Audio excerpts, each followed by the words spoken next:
तो राधे राधे दोस्तों, कैसे हैं आप सभी लोग। आशा करती हूँ आप अच्छे होंगे, मैं भी अच्छी। क्योंकि जो हमारा छोटा सा बेबी है, जो लड्डू है, उसकी तबीयत खराब थी, तो इस वजह से हमारी वीडियो वगैरह नहीं आ पाती, तो इस चीज़ का इशू था। तो आज हम बनाते हैं न्यू वीडियो, आप सभी लोग उसको फुल वॉच कीजिएगा। आज मैं आपको कुछ ऐसी बातें बताने वाली हूँ अपनी इस कहानी के अंदर। ये एक रियल स्टोरी है लड्डू गोपाल जी को लेकर।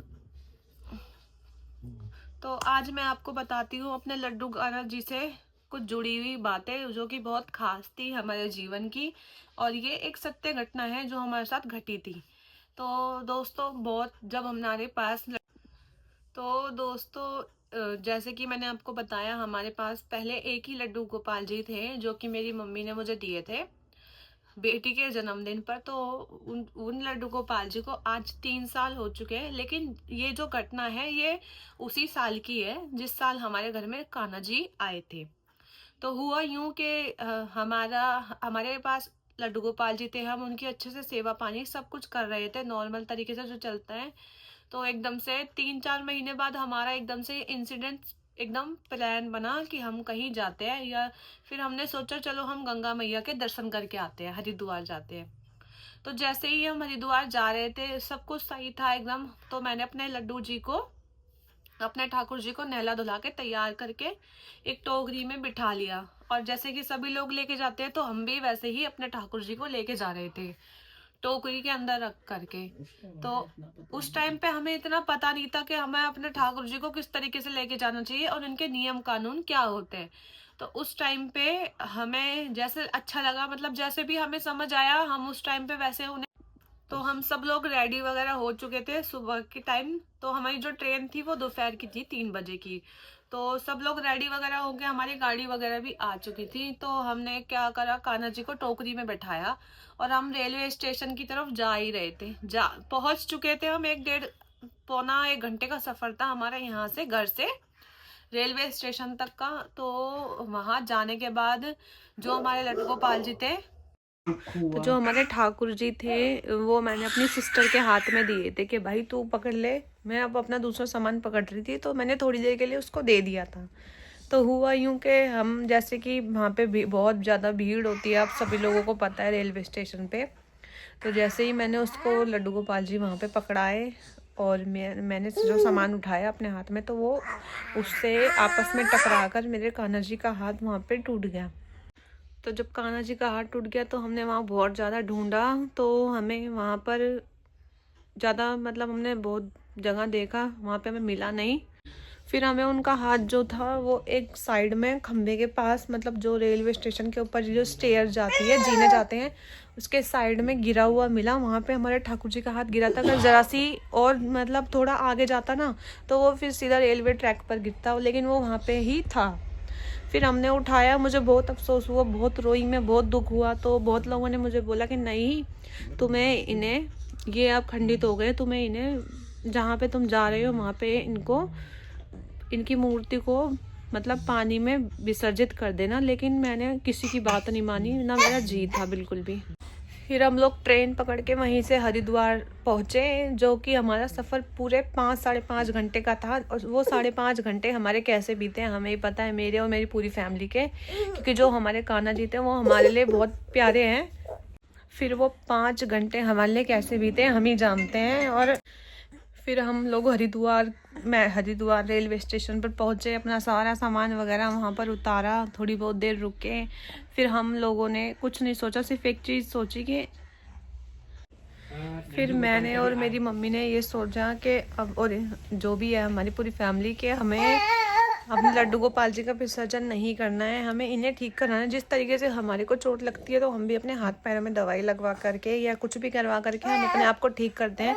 तो वो भी हमारे भगवान हैं, हम उनको ऐसे कैसे छोड़ दें, जब उन्होंने हमें नहीं छोड़ा तो हम उन्हें कैसे ऐसे छोड़ दें और उन्हें पानी में विसर्जित कर दें।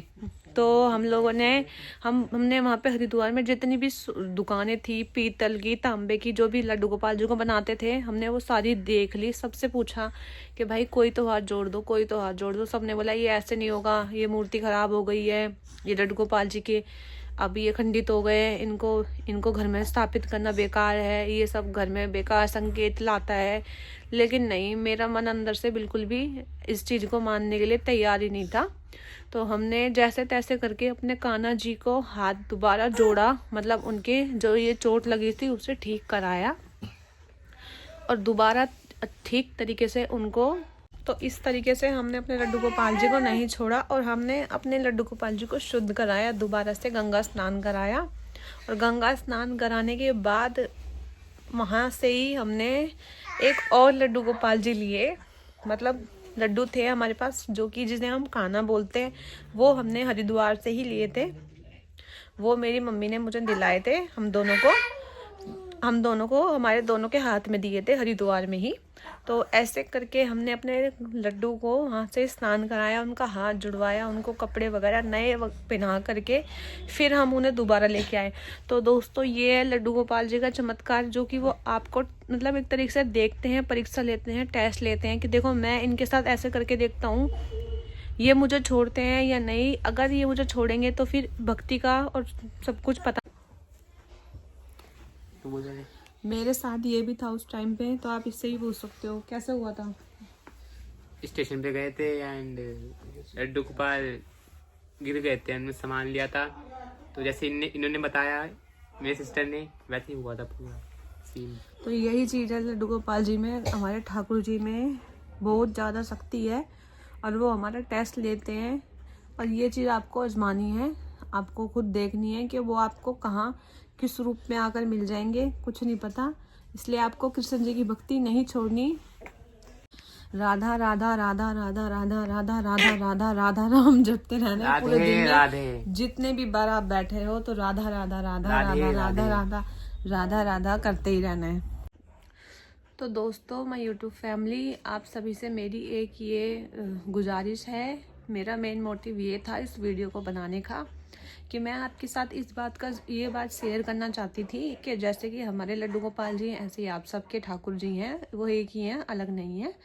तो इन द केस जैसे आने वाले फ्यूचर में या अभी या पहले आपके साथ अगर ऐसा हुआ है, आपके ठाकुर जी को चोट लगी है या कुछ भी है, तो आप उनको खंडित ना कीजिए, किसी के बहकावे में आकर के उनको विसर्जित ना कीजिए। क्योंकि जिस तरीके से हमने उन्हें रख रखा है ना, तो जिस तरीके से हमें भी चोट वगैरह लगती है, हम अपने आप को अच्छे से ठीक करवाते हैं, तो हमें भी अपने लड्डू गोपाल जी को इसी तरीके से उनकी देख रेख करनी है बालक की तरह, ना कि उन्हें किसी के कहने से विसर्जित कर देना है। तो मेरा यही मोटिव था। आशा करती हूँ आप इस मेरी बात को समझे होंगे कि मैं क्या कहना चाहती हूँ, कि हमें अपने भगवान जी की मूर्तियों को किसी के कहने से ऐसे छोड़ना नहीं चाहिए, क्योंकि वो हमने उनका हाथ पकड़ा है, तो आपको भी उनका ज़िंदगी भर हाथ पकड़ के रखना है अपने ठाकुर जी का। ठीक है दोस्तों, आपको अगर मेरी वीडियो समझ आई हो, अच्छी लगी हो तो लाइक कीजिएगा। Thank you.